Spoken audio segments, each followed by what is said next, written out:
What is philosophy? The science of thinking. Sort of how you see things, it's hard to put into words. Philosophy is concerned with the classic big questions regarding the meaning of life, regarding the fundamental nature of reality, be that at the level of what things are fundamentally, and also what we are fundamentally, so looking at the idea of what do we even mean by mind. So philosophers are interested in those very big, broad questions where science, for example, would stop at just asking about the facts of the matter. Philosophy will want to know about the presuppositions of those facts and what implications might arise from them.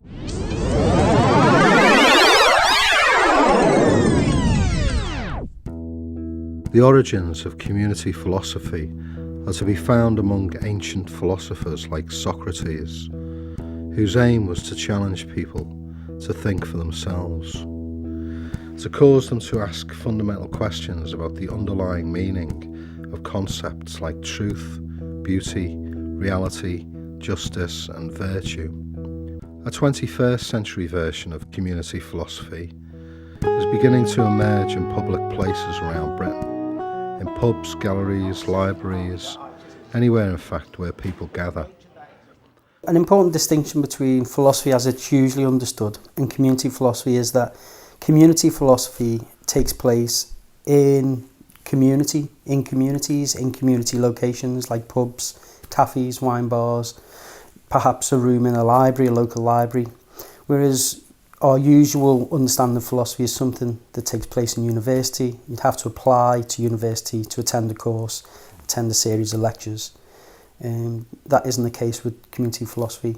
It's about locating it in communities where people are and dealing with their questions as they bring them to the table.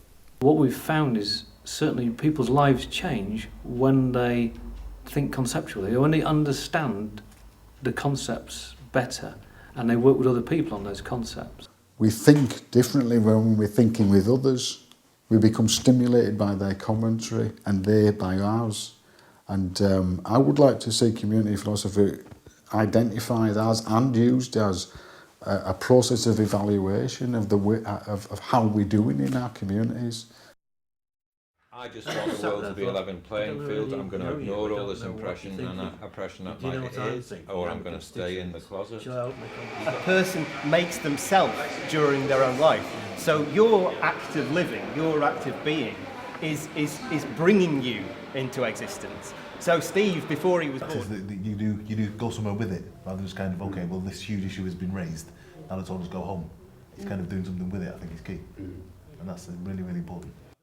We could use these community conversations to explore intolerances, to develop networks between people, especially intergenerational ones, and the best way to do that were these thinking-based conversations using philosophy to discuss these contentious and problematic issues. This does support what we now call community cohesion, you know, the contact between people, especially people of difference, and there's something peculiar there in community philosophy. It seems to be nourished by difference of opinion that in other situations can lead to conflict, but in the philosophical sense, the thing that we're inquiring into is somehow put into neutral territory between us, and we can look at that rather than castigating each other. We pay lip service to citizenship and democratic education in the education system. But in community philosophy, democracy and citizenship and thoughtful awareness of what's going on is right at the heart. So in the community philosophy groups, people make their own decisions about, they set their own agendas, they decide for themselves what's important, they decide for themselves how to self-organise, they're self-disciplined and they're democratic, and they choose by voting what they're going to talk about.